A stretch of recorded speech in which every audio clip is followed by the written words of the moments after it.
everyone! The Headed Hamster here, formerly known as Hamster Boy, but you know, details. Anyway, today I got something special. Ooh, so excited! For I got a machine! Da-da-da-da! Lego Technic. Planet Earth and Moon in orbit. Set 42179. 526 pieces. And oh boy, am I excited to put this thing together. Oh, I'm as happy as a kid on Christmas. Because, well, as you might have guessed, I'm a bit of a gearhead.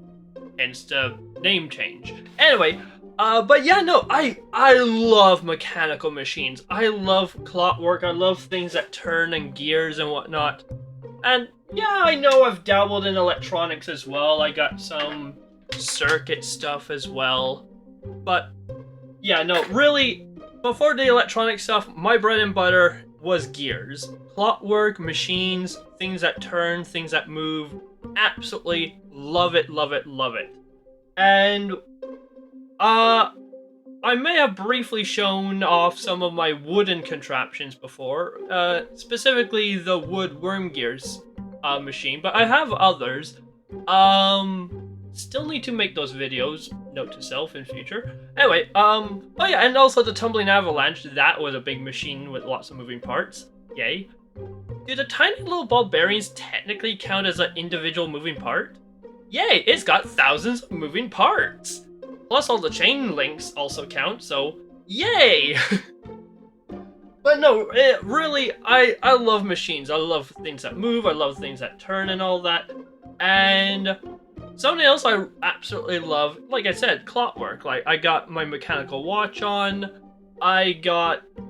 Yeah, no, something I've wanted to do for a while now, well, something I have done in the past, I wanted to build a big machine with lots of gears inside of it, and so I naturally thought, why not build an orrery? Which, by the way, quick, this is called an orrery, a mechanical model of the solar system. They come in various shapes, sizes, and complexities, but yeah, collectively they're known as orreries, which, very fun word, I love the name orrery. Anyway, fun fact, this is not my first build of an orrery. I built one out of wood, ages ago, part of my final year as a high school project. I'll show a picture here. And, yeah. A few years later, I found an awesome video on YouTube of someone else who built an orrery. And so, I recreated it. Ta-da! This cute little contraption here, out of Lego. Let's zoom in on it. So yeah, mechanically speaking, same idea as what they built. I'll have their name on screen. I don't remember offhand. I did not come as prepared as I thought I did. Oops. But yeah, so really cute little mechanism. They had a much bigger and much more detailed Earth and a much bigger sun.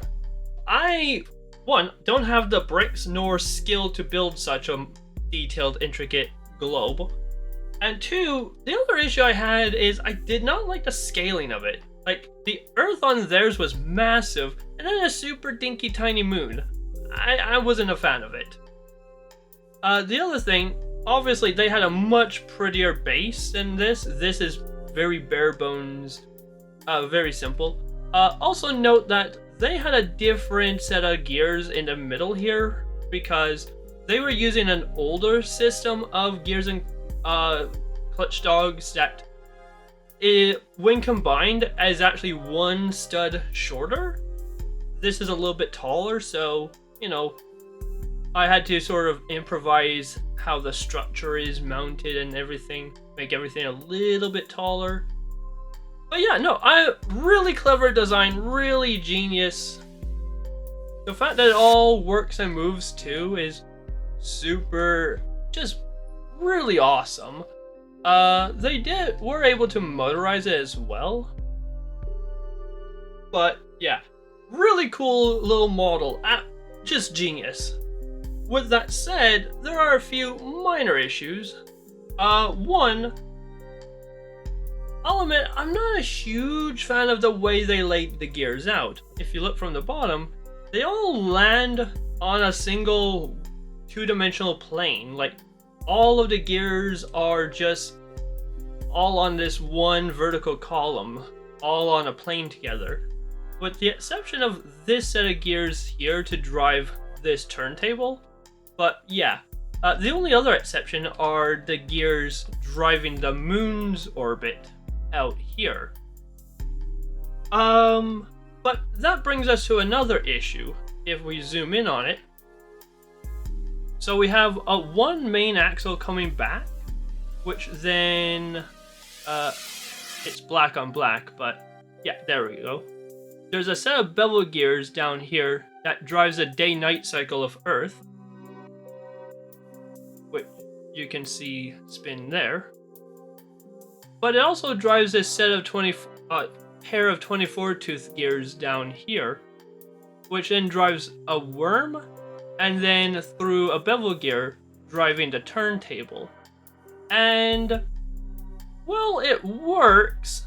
The fact is, this worm has to be sort of floating out on these two axles at some not official distance.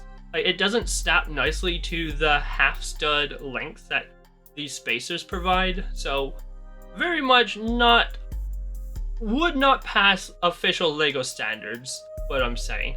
It works, but feels like a little bit of a bodge. Sometimes a bodge is what you need, but, you know. So when I saw LEGO officially came out with their own orrery, oh, you bet your bottom dollar I was excited to get one. So yeah, enough pre-ramblings. Let's open her up and build. I guess I should mention what the hell this video even is. So yeah, something just as an experiment for the channel, just to see how well it does in terms of how much I enjoy making it, rather than how many people watch it. The latter is less important than the former. But yeah, I just decided to do a live build of a LEGO set. So, yeah, let's crack on. Also, because I'm gonna do a lot of talking, got my bottle of water in a soda bottle, as reasons. And, right. Time for the fun part, the unboxing. That's one. That's two. Eeny, meeny, miny, mo. Oh. Ho ho ho ho. I see sun parts. Actually, here's the funny thing. Because the camera's looking at an angle, like, I'm over here. I cannot see the sun parts, but looking in the camera, I can see the sun parts. So, hey, I got another angle. Da da da da. Oh, hello. You're a little bit bigger than I expected, truth be told. But yeah, here we have a sun hemisphere, which not too bad, not too bad. I'm rather pleased by this mold.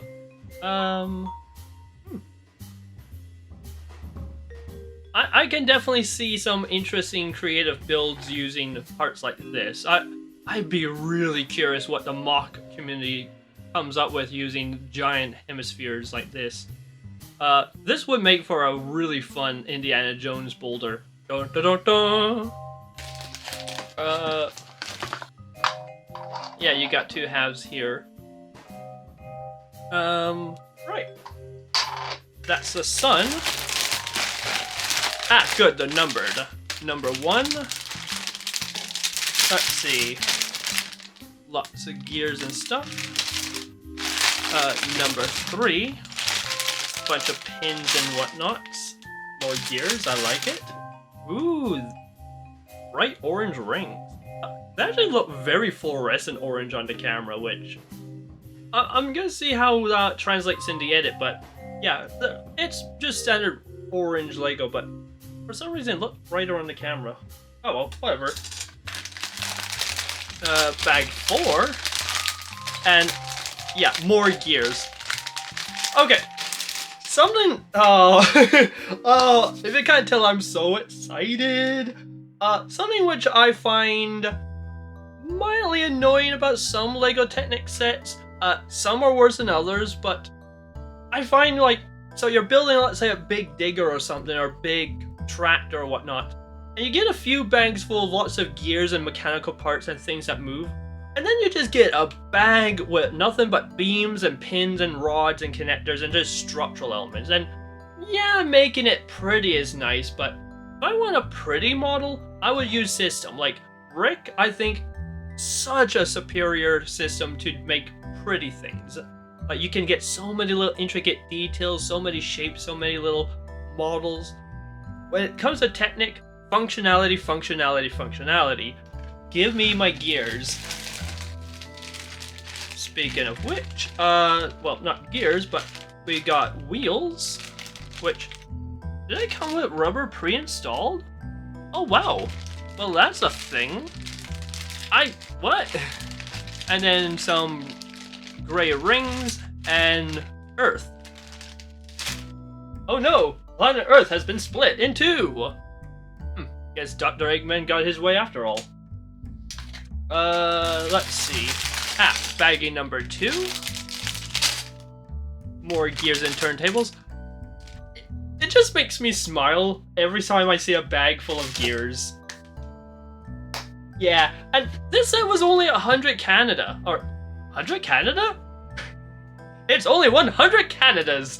Only 100 Canadian, so as far as LEGO sets go, not that expensive, all things considered.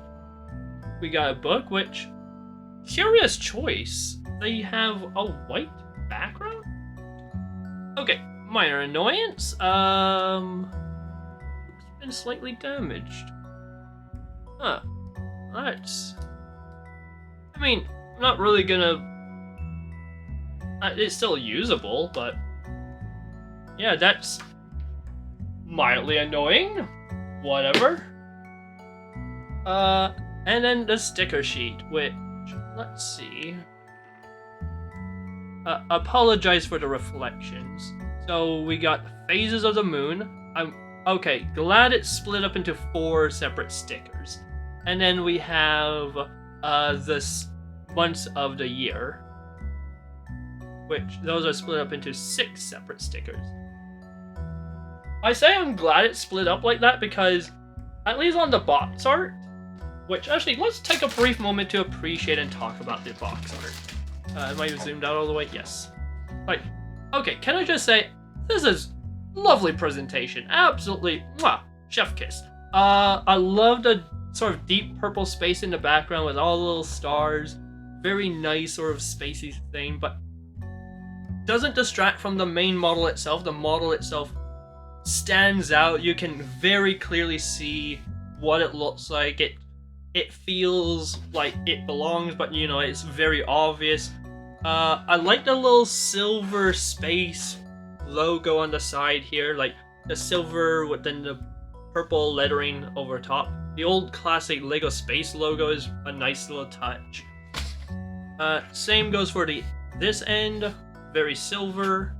The backside, interesting, they don't continue the purple motif, they instead choose for a more bluish gray background.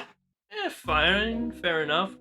Technic can get away with bluish gray. I think it looks good in bluish gray. We get a nice sort of top-down view of the model and a few close-up shots of the machine. Like, we get a close-up of the, I'm not sure what you would call it, but like the Earth-Moon assembly, that gearing mechanism. And then a nice shot of 3 celestial bodies aligned. Also, we get the 3 celestial bodies to... okay, no, they're not to real-life scale. Like... yeah, no, very much not to scale. This one's to scale, but... are they scaled relative to each other? Note to self, gotta double check that. But yeah, lovely presentation. Yeah, I find it interesting that like it has this nice, beautiful sort of dark background motif, whereas the book, at least from the cover of it, looks like it has looks like it's gonna have a white motif. Yeah, like gray. I guess that makes sense considering most of the elements are black. You want some nice, good contrasting color, and white would have probably been too bright, so this sort of light bluish gray I think is a fair choice. Yeah. Right. Where shall we get started? Oh, yes. So, one thing I was a little bit worried about from the box is the stickers. Like, it would have been an absolute impossible nightmare if I had a single sticker that had to go all the way around the circumference. Like, imagine trying to get that sticker perfectly aligned and stuck all the way around. Like, ugh, don't even want to think about it. Like, and I'm not a sticker hater either. Like, I don't know, unpopular opinion or whatnot, I love Lego stickers. I love them. I actually think they're a lot of fun to apply. Yes, they can be tricky. Yes, they can be a little finicky, and you have to have patience. I can see why some people maybe are not the biggest fan of stickers. You know, yeah, they do require a bit of patience, a little bit of practice, but I mean, I don't know. I feel like they get more hate than they deserve. Or at least they get a lot of hate from a very vocal minority. I'm not sure, but like the sentiment online feels like most people don't like stickers, which I don't know. I kind of like them, and you know, I'd rather sticker than blank. Like, if you need a little bit of extra greebling and a little bit of detail in a specific location, sure, add a sticker. Like, for example, on a Lego train set, there's a fuel tank, and having a label say fuel and have the little caution flammable symbol on it. Or an electrical panel with the little electric triangle on it. You know, those little details that really help bring a model to life. I love them. Right, so let's get started. This is gonna take a little while, so bag 2 can go to one side. Let's see, bag 4 can live there. This will probably be important. 3. And 1. So yeah, let's get started with 1. And you know what? I'm just gonna open this because why not? And turns out they are. So yeah, here's the wheels, and they actually are pre-molded with rubber on them, which is unusual. I've never seen a Lego wheel with pre-molded rubber before. Usually it's 2 parts. Even the small wheels usually are a plastic hub or a plastic rim with rubber that you press fit on top of, and there's usually locating grooves or channels along the rim that the rubber fits on. But interesting choice. Ooh, nice and grippy. That's a good thing. I like that a lot. Let's see, what else we got? We got Earth. Now let's take a quick close look at Earth. So, yeah, we got North America there. We got Europe and Russia and Asia. And down here we have Africa. Is it? Yeah. We have Africa down here, Australia there, South Pole, and then we have South America. And fun enough, no North Pole, which might be a little bit too accurate. That's terrifying. Oh god. Interesting that it has 2 actual 2 pin connectors on either side, whereas the much bigger sun dome has 4, which, okay, fair enough. I think that's reasonable. Yeah, these pin connectors are kind of annoying because like they do break up the spherical shape.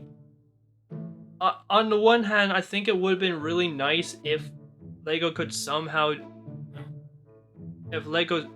focus, damn you. There we go. Yeah, like it does break up the silhouette. You do have this sort of bump here that, and then of course big hole, but just for the sake of rolling, like, yeah, you have that bump there, which, yeah, might mean that these rolls kind of funny if you want to use them as balls, but, yeah, well, you know, whatever. It's a minor annoyance, I guess. I'm sure to someone who's trying to make an awesome marble machine using these, it will be quite the challenge. I don't know, but good luck to you. I would love to see that, by the way. I would love to see these used as marble. Actually, that's an interesting idea. Note to self for future project, maybe. Who knows? Make a marble machine that uses non-spherical marbles. Like, how crazy cool would that be? Like, imagine if all the marbles were, like, egg shapes or oblong or whatnot. Like, and as they roll down the pathway, they sort of zigzag all over the place. I think that would be kind of cool. That would be kind of fun. Yeah, I know. I have a weird obsession with balls rolling inside chambers and along pathways. Whatever. Alright, more wheels. Lots of wheels. Honestly, okay. I could be wrong. These wheels look like they would be perfect for robotics kits. I could be wrong. They probably are already. Bear in mind, the last robotics kit I have is EV3, and I only barely played with it a little bit. I really should play with it more. I never bothered getting into what do they even call it? That, like, the newer robotic system that is sort of meant for little kids. Yeah. Yeah, that was a little too simplistic for me. And yes, I know that's rich coming from a guy who codes in Scratch as my favorite programming language, so I'm maybe not the one to talk, but quiet, you.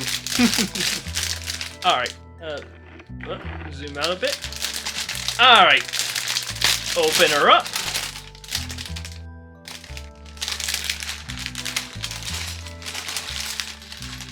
Looky, looky, what do we have here? Ooh, lots of pieces, lots of parts. Got some nice sector gears. Oh man.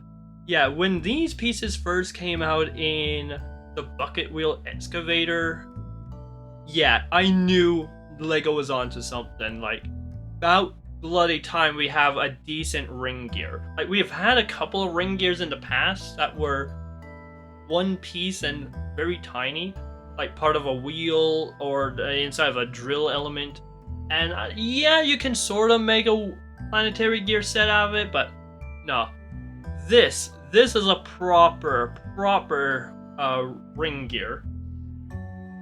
And yeah, no, I love these pieces. And I'm glad Lego is working with them and making use of them, even if not literally as gears. Like, yeah, the gear element is nice, but oftentimes Lego just uses them as really nice round pieces.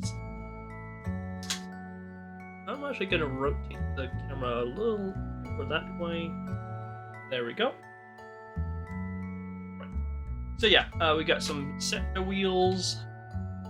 Okay, these are interesting. So, admittedly, it's been a little while since I've built Lego and Lego Technic, but this is really interesting.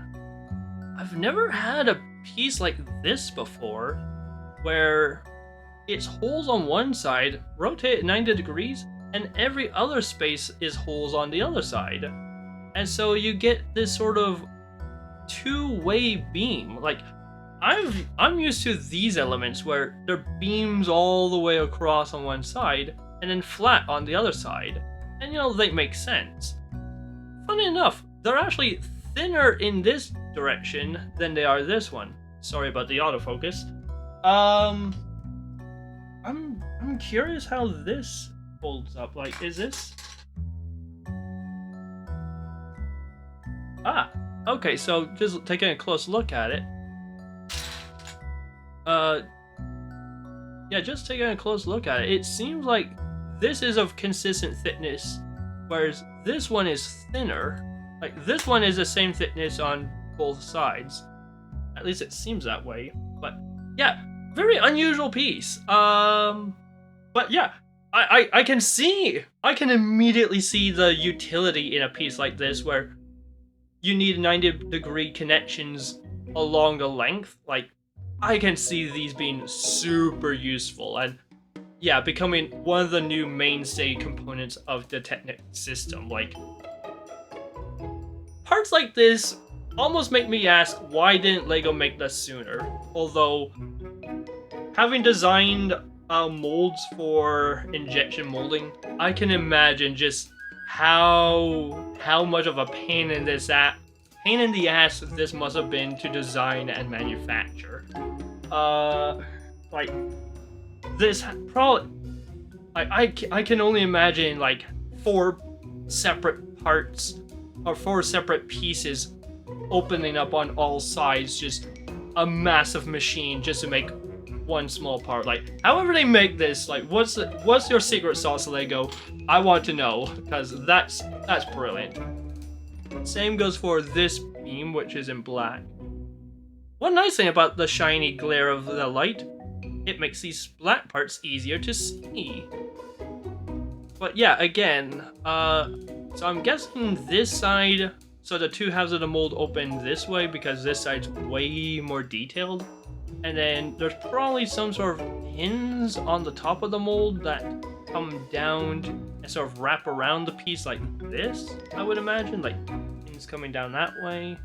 Yeah, really interestingly designed. I would love to see the machine that makes these pieces. Absolutely ingenious parts.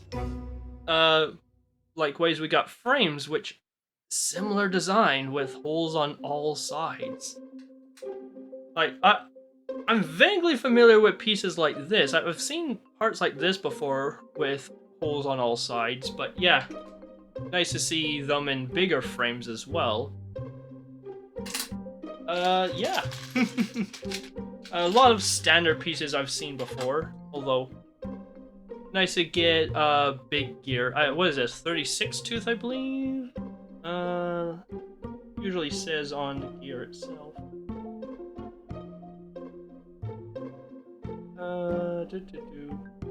I believe it is a 36 tooth. I remember my LEGO gears. But yeah, nice to get that. Fun enough, a relatively rare component. It's not in that many sets. Although, it's in a couple, if you know where to look. And then we got a bag of small parts.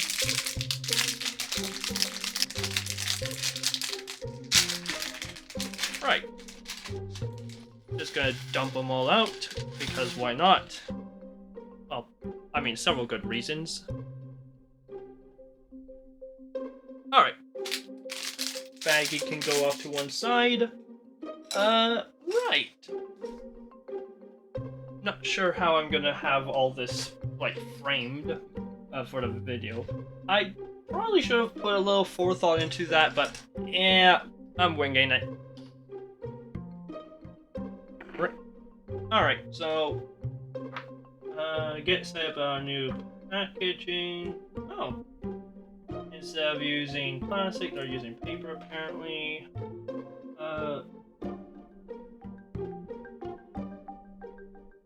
Okay. I guess makes sense.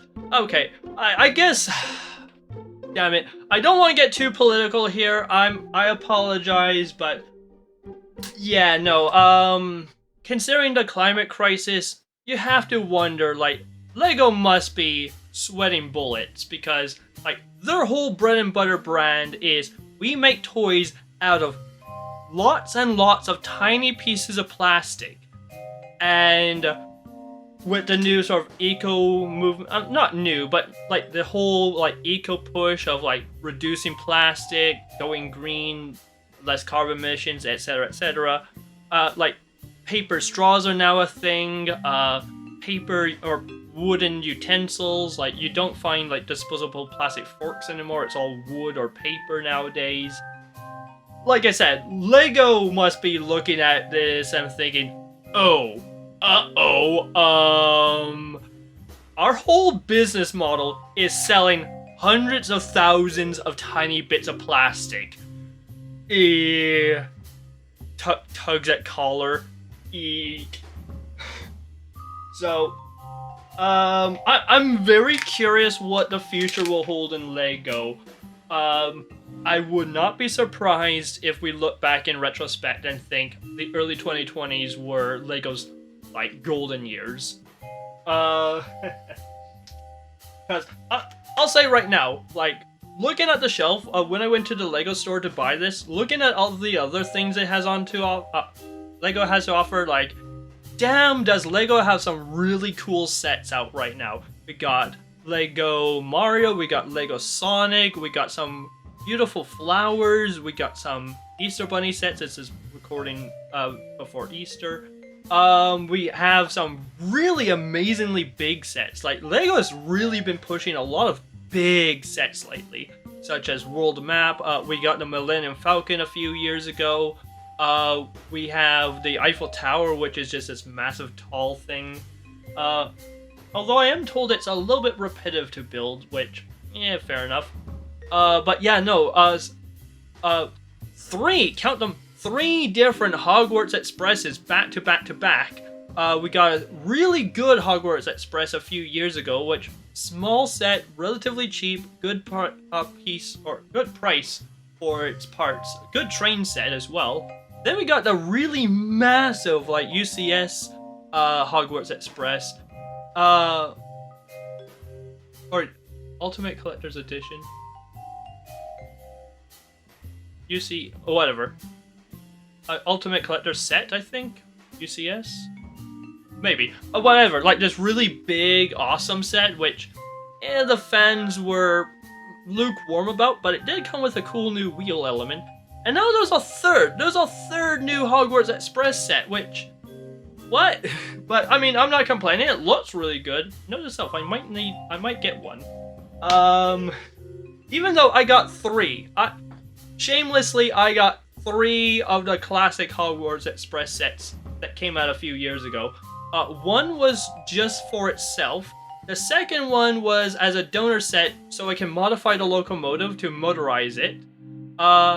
And then the third one is for yet more donor parts, so I can have a second coach. Well, okay, I did have 2 coaches. I want 2 big coaches. Like, the 2-axle small coaches, they're fine, but I want 2 big, like, double-axle truck coaches. I have the base plates, like the train base plates. I just need a few other parts and actually get around to it, but yeah. Ooh. Anyway, like, we're what, 30 minutes in and I haven't even put a brick together? Buckle up, kids, we're gonna be here for a while. Yeah, this is definitely gonna be a chill, just hear me ramble in the background, put it on, just have a cup of tea, maybe do some chores, I don't care. Right, so let's get into it. Alright, so, first page shows how to match up the elements. Fair enough. I am so glad, like, I know this came out ages ago, but I love the fact that they have one-to-one pictures of certain components in the books. Like, what was it, like early 2000s Technic started doing that? Like, yeah, such a good idea. Such a good idea. Absolutely love that. So bag 1 and a bunch of components. Alright, so right. Yeah. Right. So step 1, we'll need a red beam, 7 long, and some blue pins.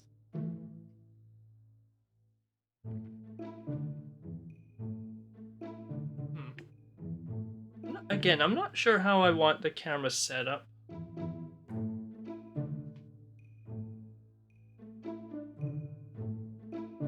Alright.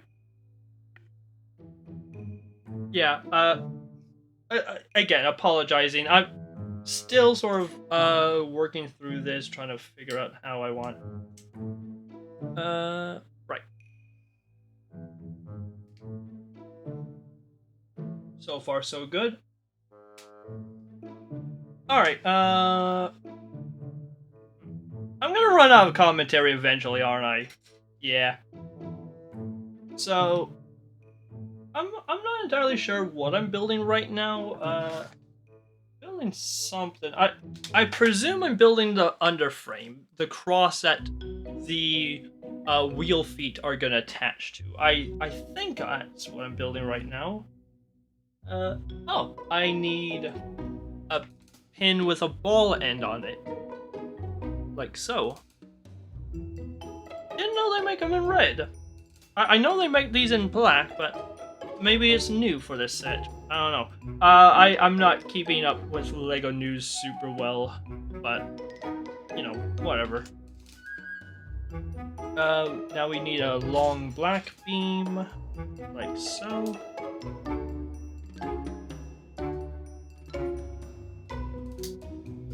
And then we need a pin with a stud on one end. And that just attaches into the end like so. Bada bing, bada boom. And there we go. First 2 pages done.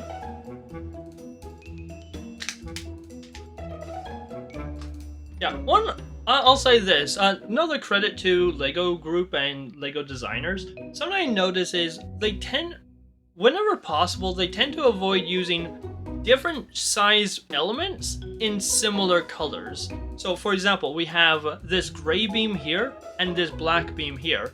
And I believe, yeah, they are different lengths, but it would have been so confusing if they were both black.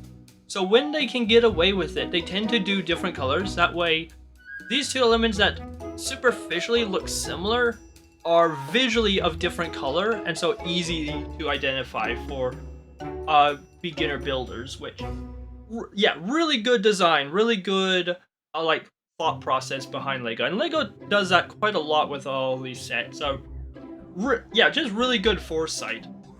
Likewise, these rod elements, these axles, odd number or odd length axles come in this light gray, whereas even length axles typically come in black. Although lately they've been coming out in bright colors like yellow and red for some reason, but I guess same thing to differentiate them from other elements. Right, moving on, we'll need a 4 long axle with a stopper on one end, and okay, we need a bunch of these 3 long pins in a very interesting pattern. So we skip 1 hole, pin, and skip a hole, and then 2 more pins. Oh no, pin and then skip another hole, and then another pin. Like so. And then this axle with stopper goes in like so. And then we need another Technic beam attaching to the back here. Oh, things coming apart on me. Excellent. Alright, and then another one of these sort of ball with pin elements, I guess. And that just simply sticks into the back like so. And voila. Alright, moving along. Ah, here we are. Now we get the wheels. Oh, that's a new symbol. I have not seen that symbol before. On this page, we've had the legend, which has been a part of Lego sets for a very long time now. But something new is this brick plus symbol, which I presume that means we have to use a part that's not from bag 1 that came in this separate not numbered bag, which, okay, I mean, that's cool. A part of me has to wonder why they include these elements in a separate bag, not just with number 1 parts. My presumption is some sort of technical reason, like maybe it's made at a different factory, or maybe for some manufacturing reason it has to be separate. I'm not sure, but yeah, it seems a little bit funny that way, that some of these elements. Usually it's the big elements too that come separate. Yeah, I don't know. If anyone does know, let me know.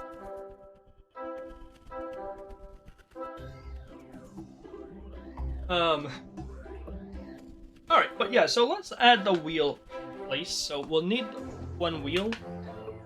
And then, let's see. Some of these pin and half pins, which, what an interesting element. Yeah, they're full length pins on one side, but then half pins on the other side. I don't know. I find the half stud Lego Technic to be sort of an awkward child of the Technic system that has been around for basically ever. Like it feels like it's been around since the early days of Technic, but it never fully became a like standalone thing that, you know, you never find a full Technic set made entirely out of these half elements. But at the same time, they're also haven't gone away. Like, the half bushing is so synonymous with Technic. Like, you'll find them in almost every set. But some things like these half beams, yeah, like, they are there. They definitely come in a lot of sets, but they are not nearly the same bread and butter as the full-size elements are. Let's see. So I'll need a red axle like that, and then a blue axle plus pin on one side, like so. And now we have a foot. And this guy... interesting. They have it so that the pin prevents me to going in the wrong hole. I need to be off by 1. Like so. And there we go. Cool. Alright. That works. We got our first gear element. Oh, so excited! Right. Okay, so beam, axle, and now we get a 36 tooth gear. Just simply add it on. And then this sub-assembly attaches on... okay, I see. Wait. What? Oh, did I? Oh, I see. I see. This black element is off by 1.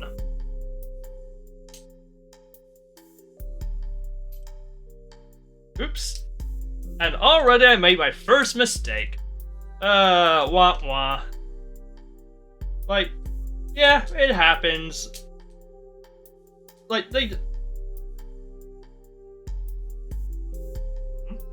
okay, I made another mistake. It goes like this. There we go. There we go. No gap between these elements. Oh, a tiny gap, but there we go. Okay. Gotcha.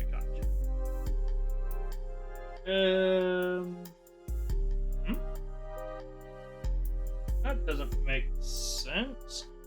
Like, the axle is colliding with this rightmost blue pin. This is right element. What am I doing wrong? Help me out here. I feel like I'm doing something obvious. That's incorrect. Like, on this page, it shows, yeah, you got 2 blue pins, a space, blue pin, space, blue pin, 2 blue pins, space, blue pin, space, blue pin. But then on this, it clearly shows the axle going through the second to last hole, not the very last hole. And then these 2 pins go through the end of the axle. But that doesn't make sense. Oh, so, okay, I see my mistake. Not these 2, shift it over. It's these 2. Ah, got it. Okay, yeah, that makes a lot more sense now. Go. I'll do. Right. One minor annoyance about Technic is sometimes when putting a piece in with so many pins, it can be a little bit finicky, a little bit tricky to assemble. But there we go, our first working gear. Awesome. And it only took me 2 minutes of not figuring things out. Watch, it's closer to like 3 minutes. Whatever, who's timing? I'm gonna have to put up a timer in the edit, don't I? Damn it, I don't want to have to do editing! If there's no timer in the edit, that means I did not bother to do any editing. I say this now knowing that I'm probably going to edit this anyways, which, whatever. Right.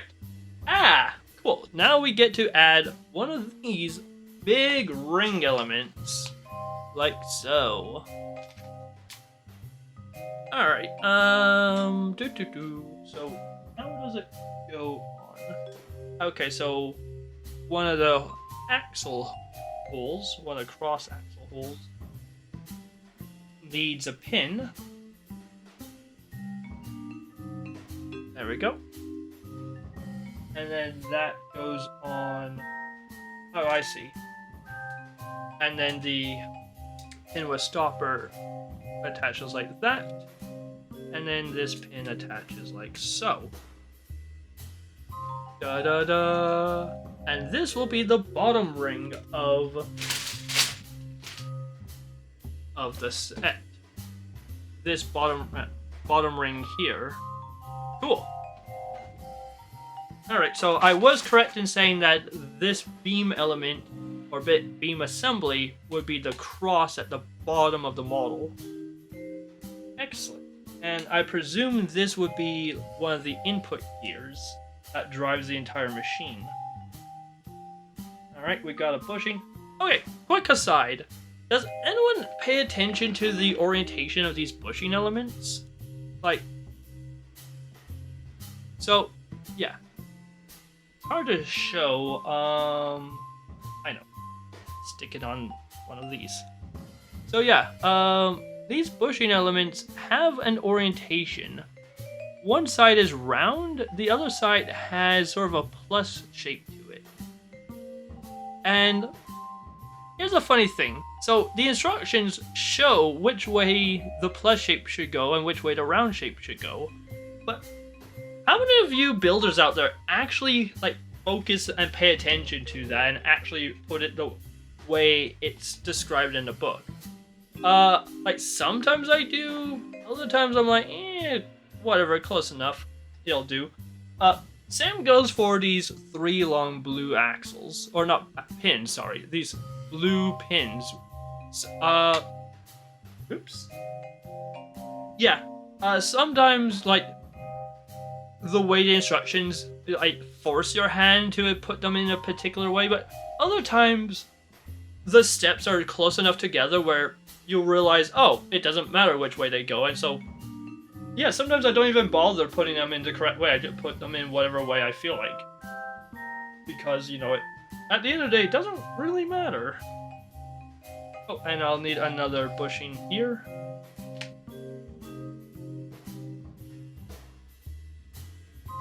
Okay, so the axle is flush to this bushing, which means it sticks out slightly out of the wheel, but curious design.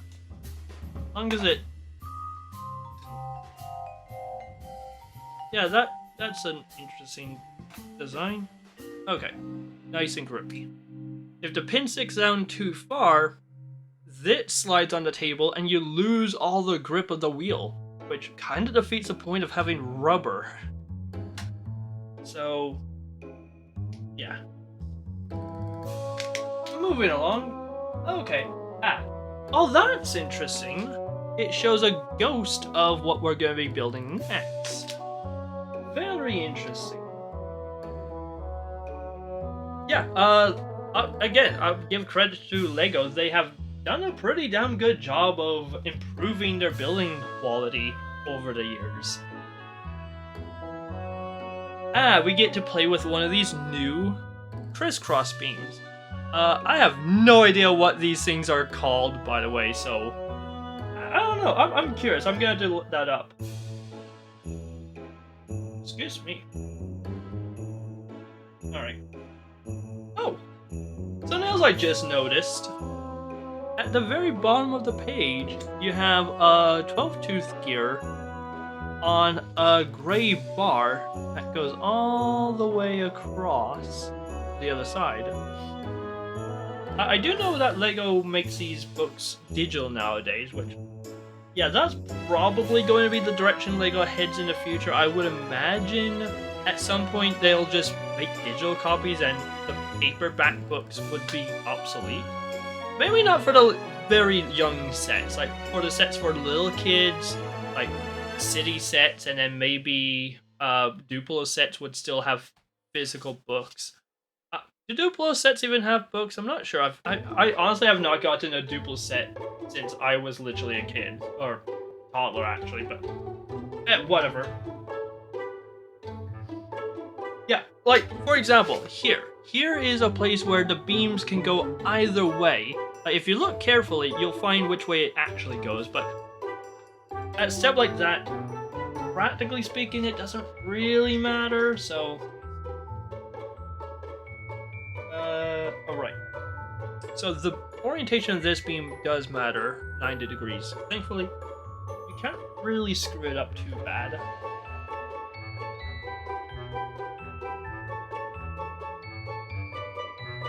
Okay, so next I'll need a ray beam, like so.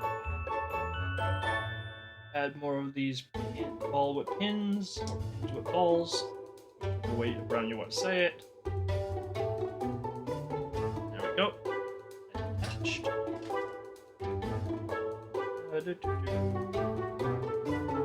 Attached. Let's see. And then in. Okay, now I have to actually count. Let's see. 1, 2, 3, 4. 1, 2, 3, 4, and then on the fifth one, it goes in. Oh, okay, it's centered. Okay, cool. Alright, and then... Oh, correction. This goes over by 1. And then that attaches like so. And voila. Cool. Moving on. Okay, I need another frame like this on the other side. Alright, pretty straightforward so far. Not too much to say. Okay, you know what? Screw it.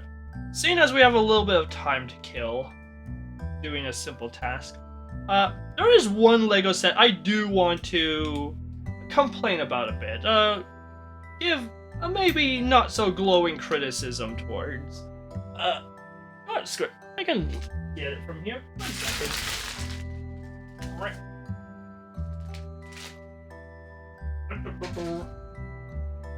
Oh.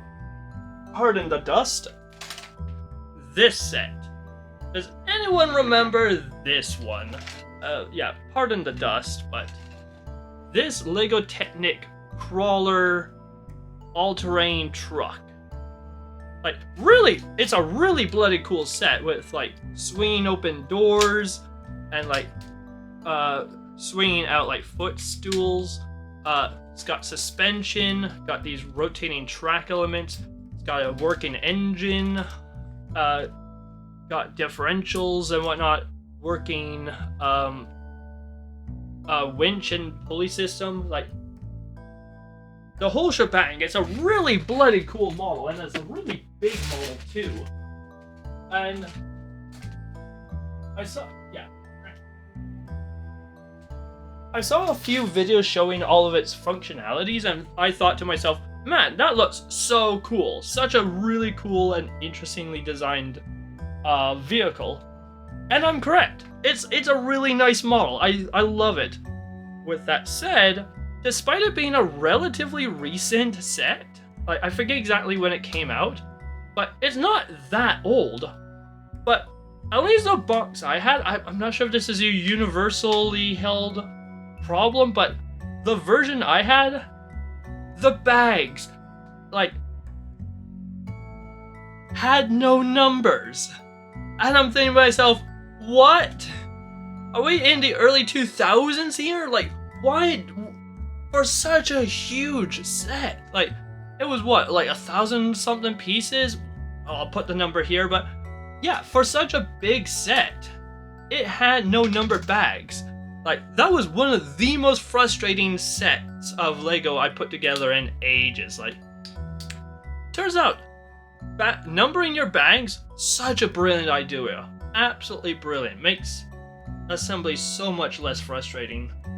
So, yeah. There we go. Give me 1 second.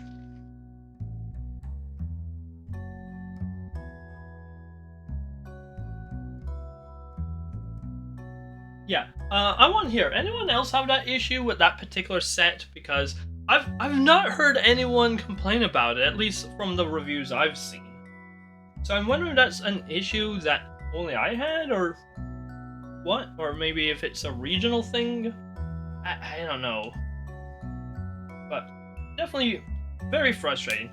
I had to get like a whole like big plastic Tupperware container to put all the parts in, and I mean a big Tupperware container too. And there was a couple of steps where there was one small piece I needed, and it was a one-of-a-kind piece buried in a huge pile of other parts. And eventually I just gave up. After 15 minutes of fruitlessly digging through plastic, I'm like, you know what, screw it, just screw it. I'll come back to that step later. Very rarely do I do that in Lego, especially these days, but yeah, no, again, credits to the designers. Like, the model of the set is brilliant, absolutely brilliant. Love the mechanics, love the intricacies, all the moving parts is really cool.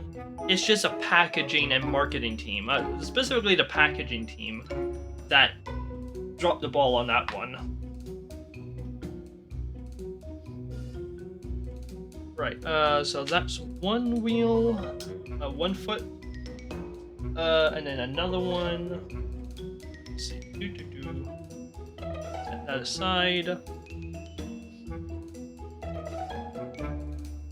Thankfully, I don't believe there's too much in the way of repetitive building in this particular set.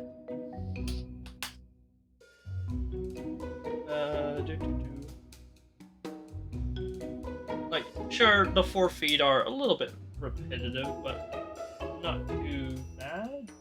Oh, oops. Sorry. Yeah.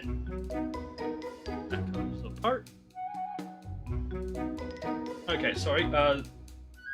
Okay, from the picture, it looks like these are down. Like, oh no, they are down. Okay, sorry.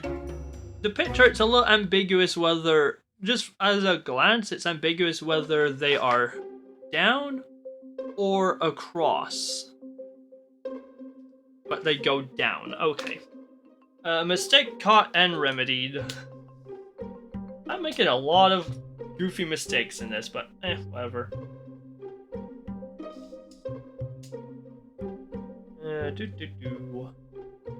And there we go. Yeah. Like, I don't know. I seem to be a comedy of errors. Which, I mean, don't get me wrong, I love the comedy part. I pride myself on my sense of humor. But, yeah, I try to be at least a little bit professional about things. I try to, you know, put on a good show as a good example, but, sometimes I just screw up. Which, again, great entertainment value, but it hurts me on the inside. Alright, and these two look like they just go together like so. Come on. There we go. Ta-da! Floppy.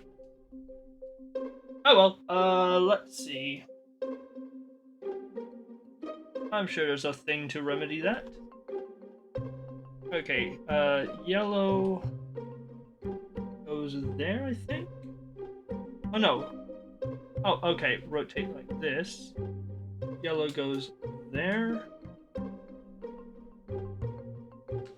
I presume like that.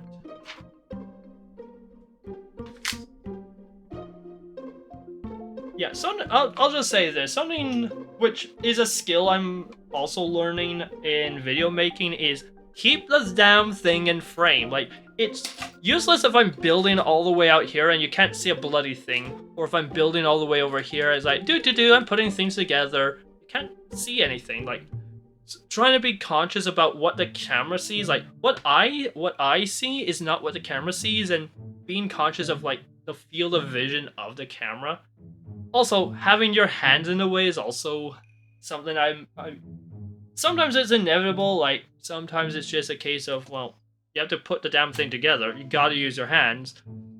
But, yeah, it is one of these skills that, if you're watching YouTube, you might not think about, or at least not consciously. Like, if you see bad videos, then you notice. But good videos, they have good ways of, and tips and tricks on how to, or like really good at doing these things that you never notice. And it's one of these little things which you just either have to get better at, keeping things in frame, or set up the camera such that your natural working area is in frame, or that you don't accidentally block the camera's view.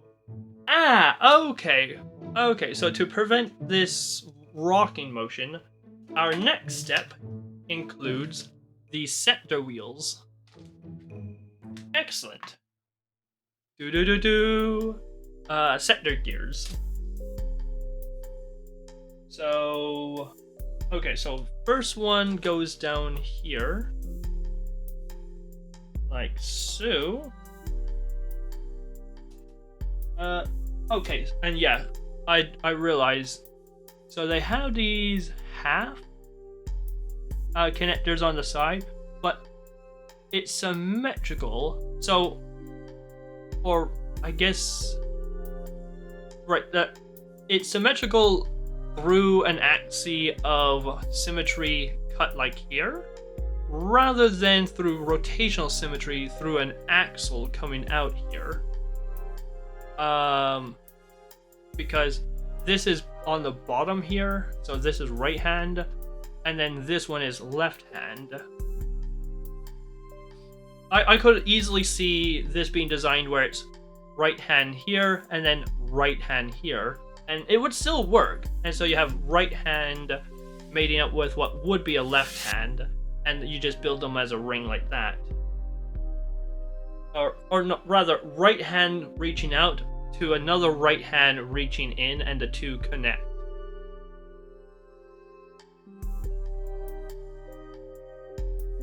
But no, it's designed a different way. Fair enough. And like so. And suddenly, it's supported.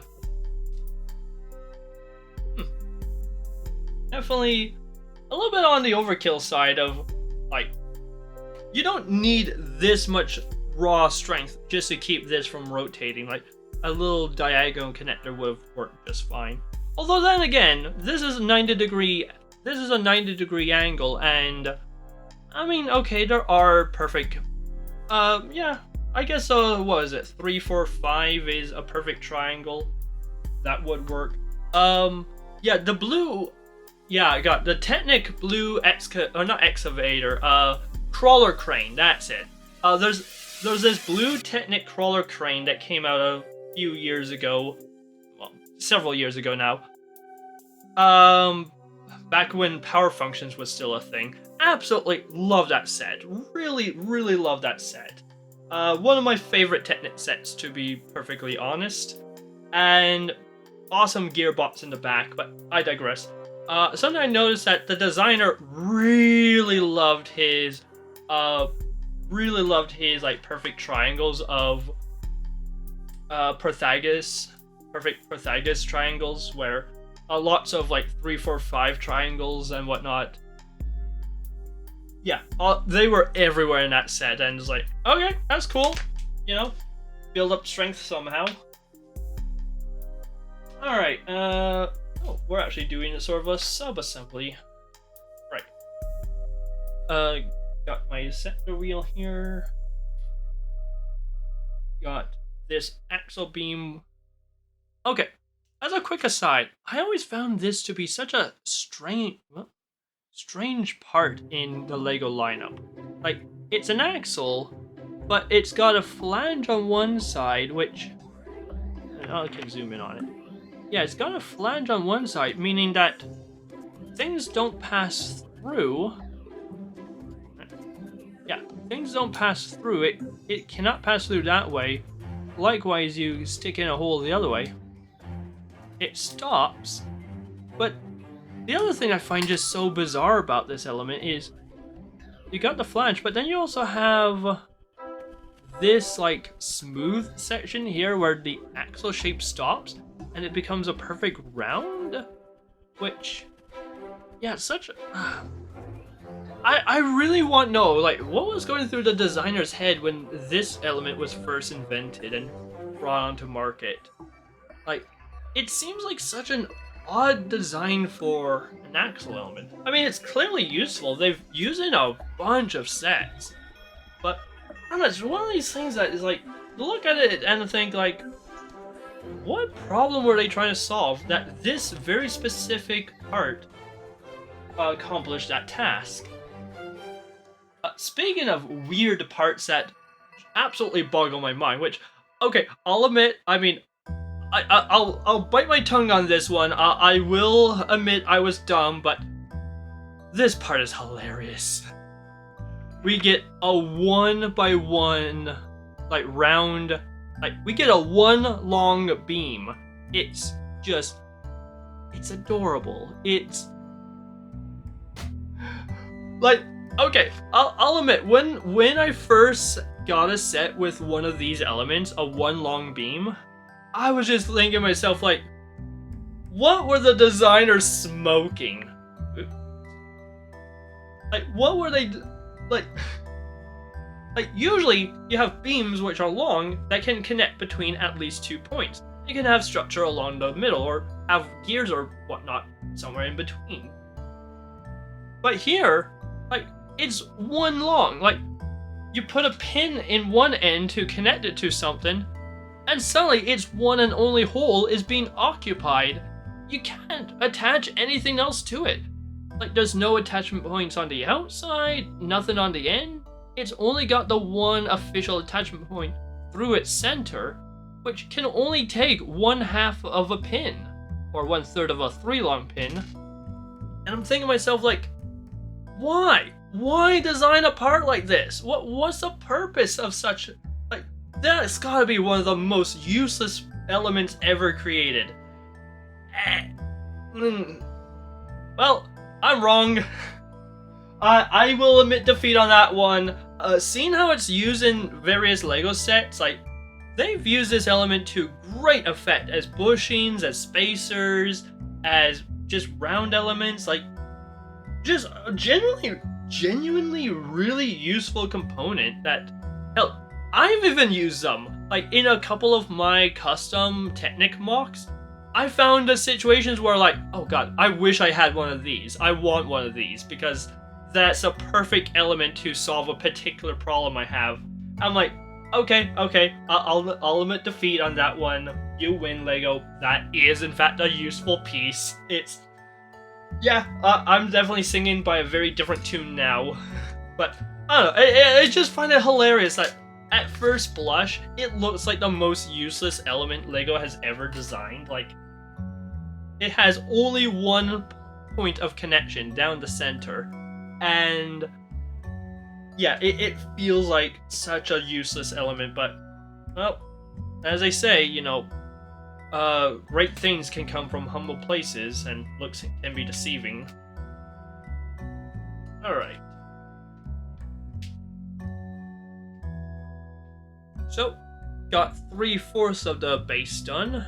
Oh, feet. I have one more foot to design. Well, build.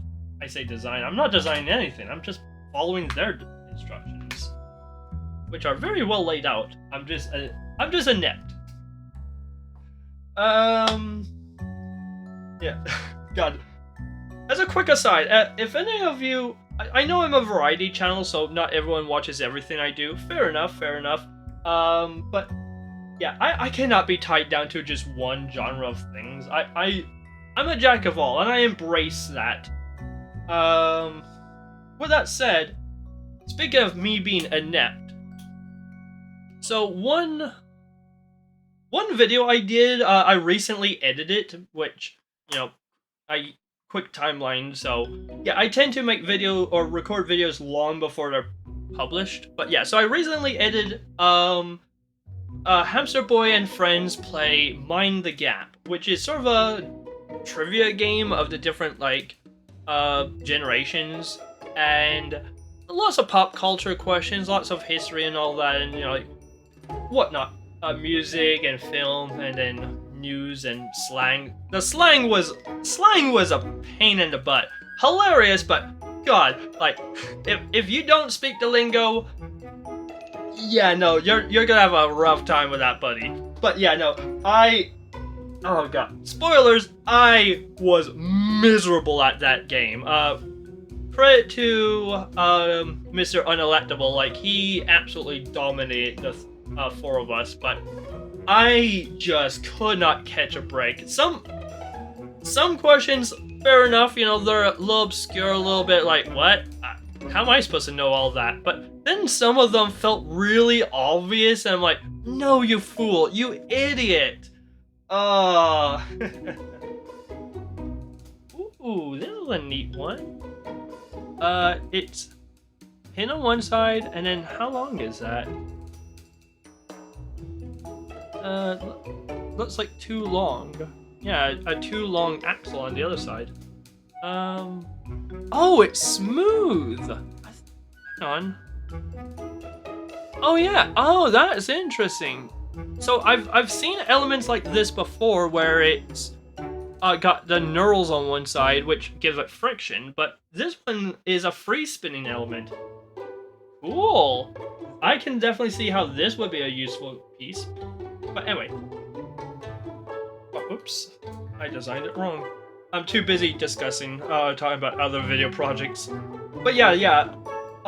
One which I'll just say, a little bit embarrassing. So, the question was like, there was a big earthquake in the Caribbean in some year that registered a 7.0 magnitude. What country did it hit? And I immediately, with no hesitation, said, I say Japan. In the edit, I realized they said the Caribbean. Japan is not part of the Caribbean, you fool. Wah, wah. So, yeah. In hindsight, I would have never guessed. Even if I did pay attention and realize it was a Caribbean, problem. I don't really know the Caribbean countries super well, so yeah, geography was never really my strong suit. So, oh, I'm missing a piece. There we go. So yeah, yeah, that is correct. Yep. Come on. In you go, in you go. Come on. Yeah, like I said, sometimes it can be a little bit annoying with multiple pins. There we go. That's nice and assembled. I can see why they left this foot for last. It's by far the most complicated one. I wonder if this is the one where the hand crank will go after all is said and done. Who knows? We'll have to just wait and see. I mean, the designers know, and anyone who's ever put the set together before will know. Okay, so it goes this way. Okay, so... Oh, I see. That... Oh, I see. Okay, so this large axle here fits into that first slot there.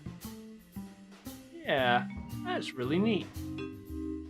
Yeah, again, credit to the people who design LEGO sets, and particularly Technic sets. Like, both, you have to have pretty good understanding of mechanical engineering and principles of mechanics, but you also just have to understand the system itself. Like, Technic is just a very different beast than LEGO System, LEGO Brick, where... And the other thing, I find, at least personally, Technic is much harder to make mocks for. One, it's bulkier, it's a lot harder to make, like, pretty things. But two, if you screw up and you realize, oh, I have a better way of solving this problem, I should do this and this and this, or add a piece there, well, there is buried inside your mock. So to get to there and replace and, you know, redo a section, you have to disassemble a lot to just get access to it. Whereas with Brick and System, it's a lot easier, like, if you realize, oh, a build isn't working the way you like, disassembly and reassembly to fix your mistakes is a lot easier, I find, in System than it is in Technic, which, due to the interlocking nature of Technic. But yeah, now we have the base, and my goodness, it is looking beautiful. But so yeah, the base, at least according to the box art, yeah, is about half the size of, or like the length of the base is about the same length as the arm, give or take. Although, okay, something I've noticed, at least in general, oftentimes the picture on the front of the box is almost, not exactly, but almost 1-to-1 scale, which is rather amusing. But this is one of the examples where, like, I'm not sure if you can see, but it's significantly smaller. I mean, it's still fairly sizable, but yeah. I don't know, I find that kind of amusing how the picture on the front of the box is, more often than not, about the size you're gonna get. Which, I don't know if that's intentional or not. Knowing LEGO, maybe it is, but...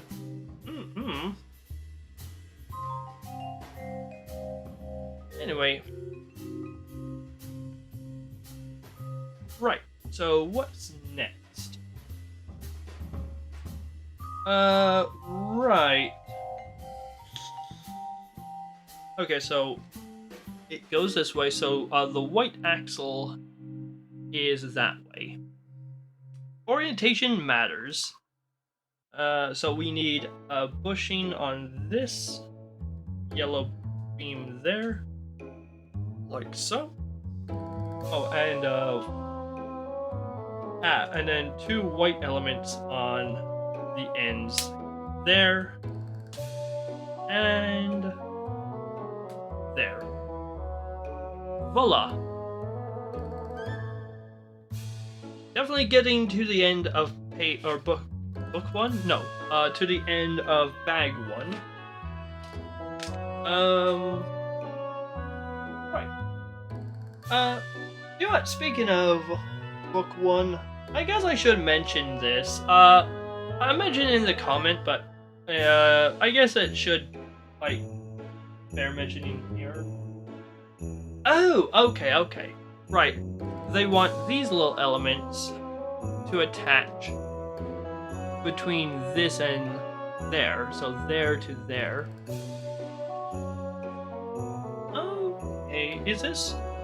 I guess this is just to lock the rings in place to prevent it from disassembling just from like vibration or from like handling it. I guess that makes sense. And so this just becomes a lock. I guess that works. That's, you know, clever design, I guess. I don't know. Make it nice and sturdy, nice and robust. Make it pain in the ass to assemble. You know, what all is one and the same.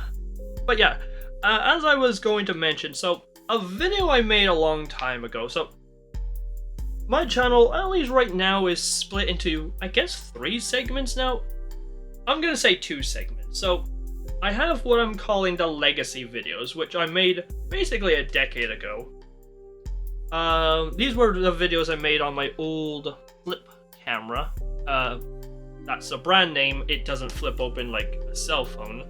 An old-fashioned cell phone, mind you, like a Nokia. Nowadays, cell phones are just small little black bricks of shyness, which, yay. But yeah, no, I definitely made a bunch of videos back in the day, and oh god, I'm so young and naive and just kind of adorable, actually. Watching some of these videos, like, I'll admit, I on occasion watch the old videos just for the giggles of it, just to be like, sometimes they're amusing, oftentimes actually, quite a few, oftentimes I'm like, very cringe, like, ugh, was I really like that back then? And then, there was a couple of times where I'm like, actually, that's a genuinely funny joke. I can see where my sense of humor came from. But yeah, one of the videos which, sadly, like the last set of videos I did, that went really easily. The last set of videos I did on that channel, or of my legacy videos, was on a Lego Technic, like, backhoe and loader. And really cool set. I put the thing together, I fully assembled it. I did a couple of videos. I did like an unboxing video, I think. I did one with the parts laid out. I did a halfway build video showing what it looks like partly built. And then that's it. Part 4 doesn't exist. Well, it did exist at one point in time. I recorded the video, but I never bothered uploading it. And the problem is I was waiting like a week to upload it. I don't want to just throw them all out one by one, or like in one lump. But yeah, so I was waiting for a week to upload it, but in the week between uploading the last video and the part 4, I lost the camera. Yeah, no, I'm not sure what happened. I'm not sure if someone took the camera. We had like yeah, we had someone else living with us at the time. I'm not sure if they like took the camera or like they put it away somewhere, or if we genuinely just lost it. Have not found it yet, which I'm wondering if they just pocketed it and walked away with it. I don't know. But yeah, no, it's just I'm kind of bummed out. I really love that set. That was a really cool Lego set. Particularly something so brilliant was like the backhoe itself had lots of moving parts in it, and to actuate those moving parts, you had two universal joints going through the hinge, and so the whole arm could swing back and forth, and the 2 universal joints could bend together, and then one joint activates like the upper arm, the other one activates the lower arm, and it's like such a clever little mechanic. I wanted to show off to the camera, but you could sort of see like the beginnings of it, but So yeah, unfortunately, as cool of a Lego set as it is, I absolutely loved it. I did eventually take it apart because all my Lego sets end up as pieces eventually. Although, fun fact, I do still have Blackbird. In editing, throw a picture of it. But yeah, I still have that set, that little mock I made of, like, an airplane. I don't know why I still have that one, but I do. It's funny the things I keep, the things I disassemble, but whatever.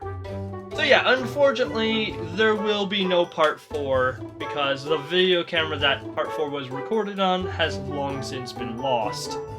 It truly is lost media. Wah wah. Alright. So yeah, moving along.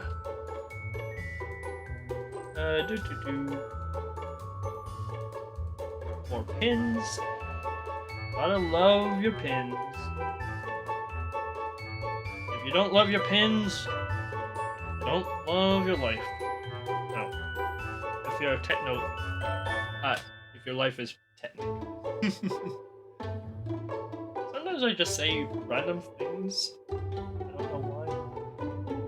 For entertainment! That's why. That's the excuse I'm going with. Right. I believe that step is done. Yeah, we're building a frame. Cool, so now we're going to be building up. We'll set you aside.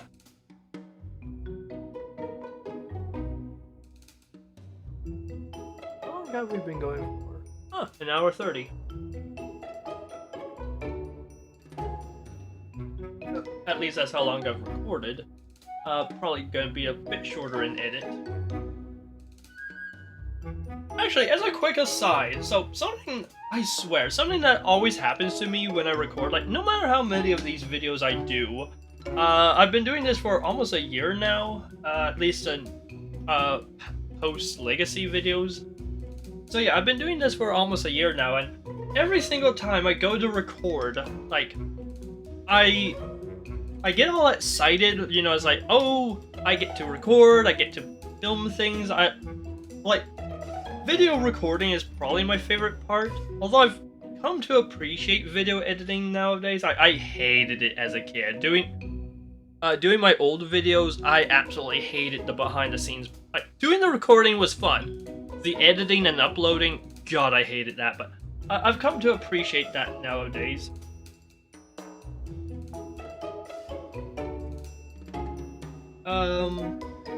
But yeah, so right, oh yeah, so, damn it, I lost, oh yeah, right, train of thought, I derp sometimes. Anyway, yeah, I don't know, any other YouTubers out there, maybe you can attest to this, or maybe I'm the only one, but I swear, every time I go to record, I'm like, okay, hit the record button, camera's rolling, and it's like, I know what I want to do. I know the video I want to make. I do my clap take, I get everything going, but I'm like, I get the jitters, I get nervous, I'm not one that usually gets stage fright. Like, I can happily talk in front of a crowd of people, like a live audience. I've done it before, but I don't know, like, recording these videos every single time I begin, I'm like, deep breath, have to, like, psych myself up. Okay, 3, 2, 1. Hello, everyone! Here, Headed Hamster here, and, you know, doing the intro, and sometimes I have to redo the intro a few times, but once I'm sort of in the, like, right now, I'm having a blast. Absolutely having time of my life right now. Searching for a part. There you are. Found it. But yeah, no, I'm really loving just putting things together, just chatting with you guys, rambling endlessly about things. That's what I do.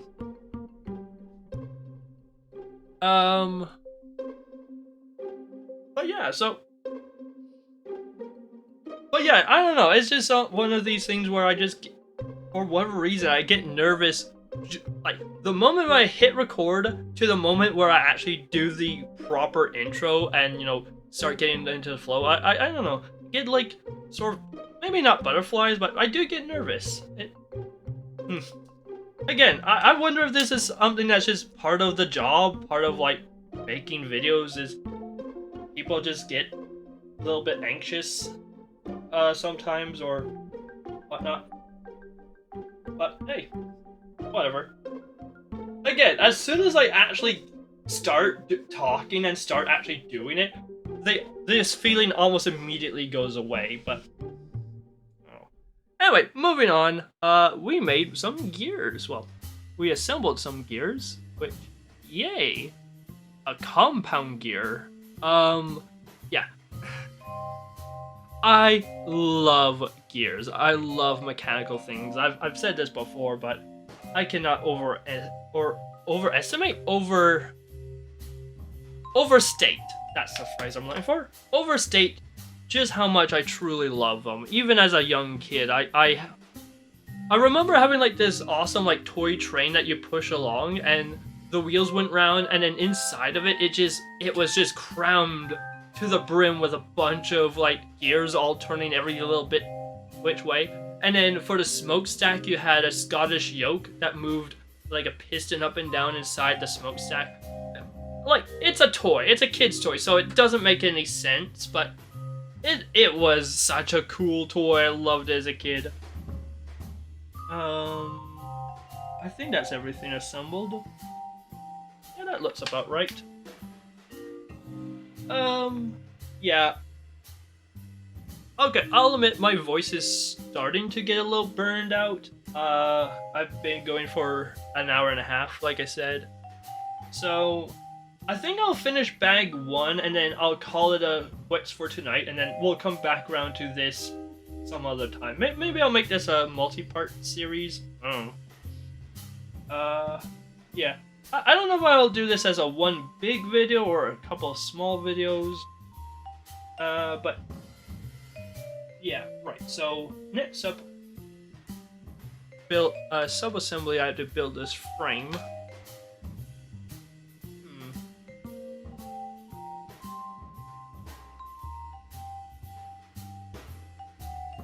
Alright, so how does this even go together? Okay, so I need 2 pins, black on black.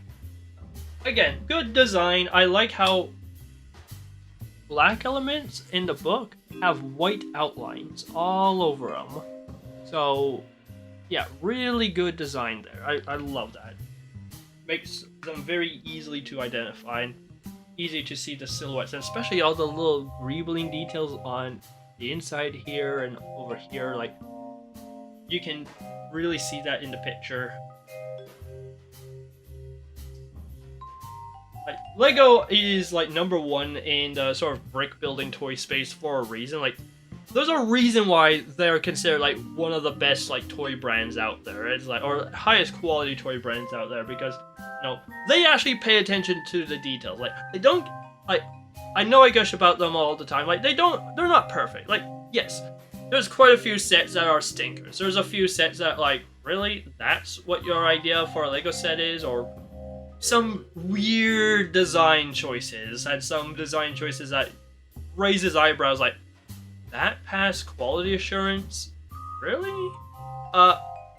Pretty infamously, a good example was a Lego Technic set, which was like a vertibird helicopter thing, where you had like 2 big propellers on the sides on like nacelle pods that could rotate 90 degrees, and it becomes a helicopter, and then they tilt forwards and it becomes an airplane. Like, really cool aircraft, very cool vehicle, absolutely brilliant, really cool mechanism, but they put a lot of torque through a single 8-tooth gear to drive those 2 massive rotors, and it chew through those gears like no tomorrow. Just, ouch. Bad design. Really bad design. I think the set got pulled down early because of it, because it just absolutely obliterated the 8-tooth gears.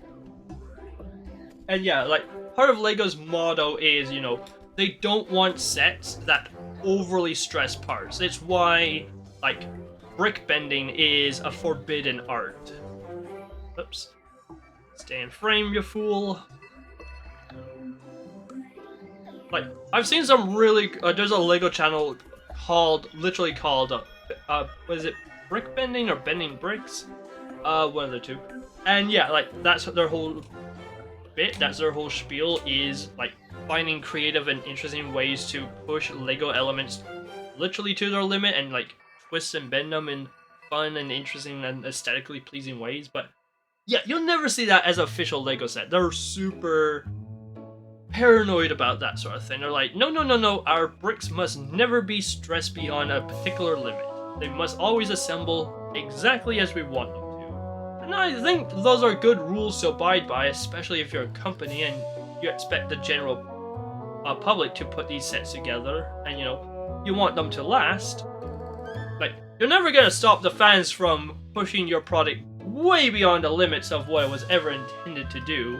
Like, you cannot police that sort of thing. It's fruitless to even try. But you can at least discourage it officially part of yourself, like by not putting out sets that actively do that. But yeah, that helicopter plane thing definitely was a bit of an embarrassing set, I'll say, from Lego. Alright, flip her around. Add another one of these funny little elements, like pins on one side, axle hole through the other side, which is offset. It's a funny shaped part, but you know, it's useful. It's got its uses. And like, for example, right here. And in it goes. So. Alright, and now this whole assembly goes on the base. Somehow. How does it go? How does it? Okay, flips over.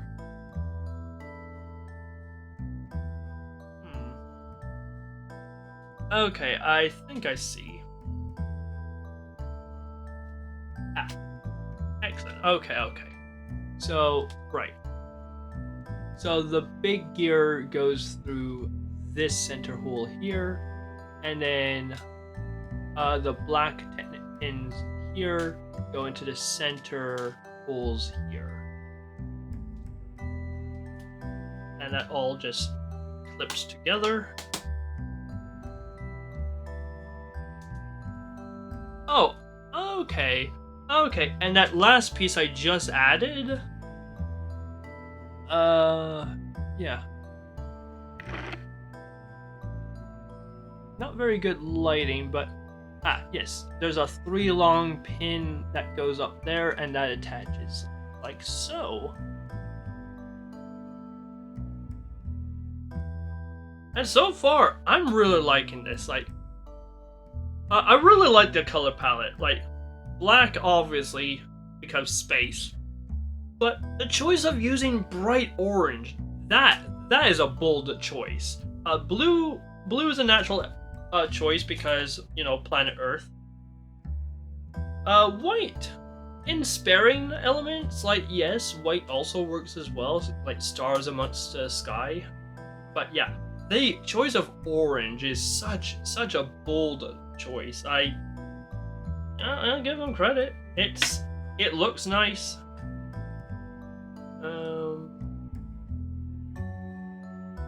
Right.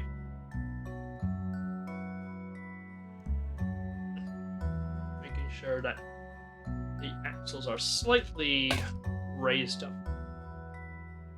That way nothing rubs against the table. Yep. Okay. Right. Nearly done bag 1.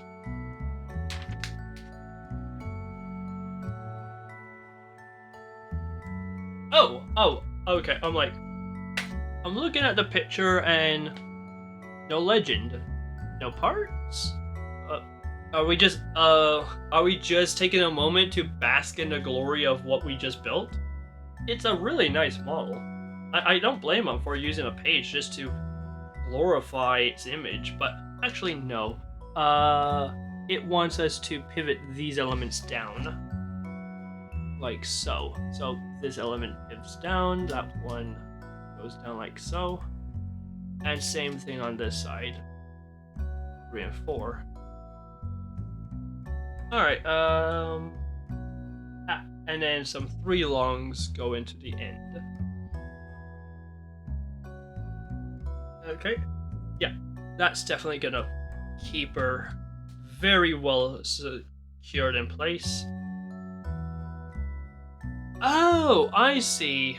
Right, these, okay, these little ball elements are also adding extra support because all the weight is going to be down on the centerpiece. You have these long beams, like, they will flex a little, but having all of these down here, like, assuming you're on a flat table, like, the feet will just prevent it from sliding horizontally, but in reality, it's these little balls that will physically support the center and prevent it from, like, bending the legs up, which, okay, you know what, that's a clever design. That's really neat. I like that. I like that a lot. Yeah, really nice. Right. Oh, yes, I need one more pin. Right here. Like so. And voila. And now this is trapped in place. There's no way it can come off. Super secure. Again, really good design. This is gonna be me gushing about LEGO for 2 hours on end. Alright, and one last gear to top things off. Right here.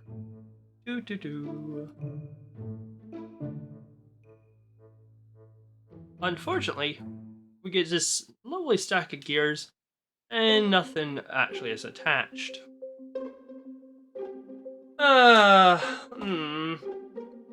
Right, now we move on to bag 2. Man, I'll admit, okay, so quickly just go over the spare parts, because you always get a couple. A good variety of pieces. Got a pin, got one of these one long axles, you can even call it that. Sorry. Then we got this 1.5 pin, and then a bushing. Oh, and then also this pin with stud on end. Pin with stud on end. Yeah, a decent selection of spare parts so far. I'm gonna set them all off to one side.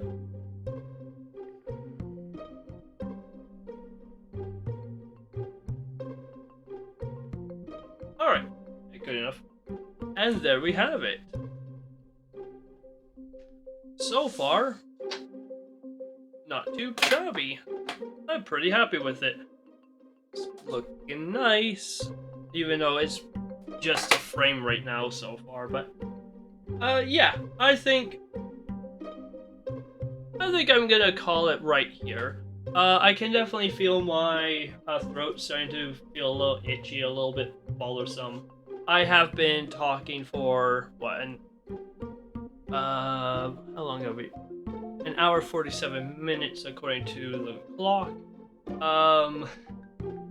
I've been recording for, so yeah, for the sake of not blowing my voice out in one session, I do also have a recording session to do with my friends this coming Thursday, so I have to not blow out my voice for that. So I think in that case, I'm gonna end it here. I'm not sure if I'm gonna stitch these together into one long video or if I'm gonna cut and make them separate parts, but you know, whatever. I will not spoil myself. I will not look through the book further, even though I so want to know how it works later on. I will try to avoid spoilers. I want to see the experience of putting this together fresh, blind. But yeah. With all that said, again, like I said, first impressions, really lovely. Nice, sturdy frame, but still fairly hollow, like you can see through it fairly well. Like, that's one of the funny problems with orreries is sort of due to their nature. Like, you have a base, and then you have a very long cantilevered arm with lots of mass on the end because you have all the gears and clockwork on the end that supports all the planets and moons. And it's like, especially with bigger orreries with have like Jupiter and Saturn with like 5 or 6 different moons, it's like, yeah, things can get very, very complicated very fast. And even the really long arms, like if it has like a Neptune or Pluto model, like you have really, really long arms. Like, yeah, one of the challenges of designing an orrery is, one, if you don't want the base to topple over and the whole thing collapse on you. The other thing is the arms need to be strong enough that they don't sag, especially if you have multiple arms. Like I said, if you have more than one planet, you don't want one arm to sag and then collide into the other arm. So, yeah, just looking at the box, I can immediately see one very clever solution they have is right here along the month wheel. They have a little gold roller that supports the base of the arm, and that keeps this arm up. And it's like, that's a really clever design. I love that. That's a nice little detail to give this structural strength and support. It's like, whoops. Again, really clever little details and little design things. I love it. Love it, love it, love it. Anyway, I think I've blabbered on long enough now. I'm gonna cut it here. You have a great one, folks. Take care, and catch you next time. Bye-bye.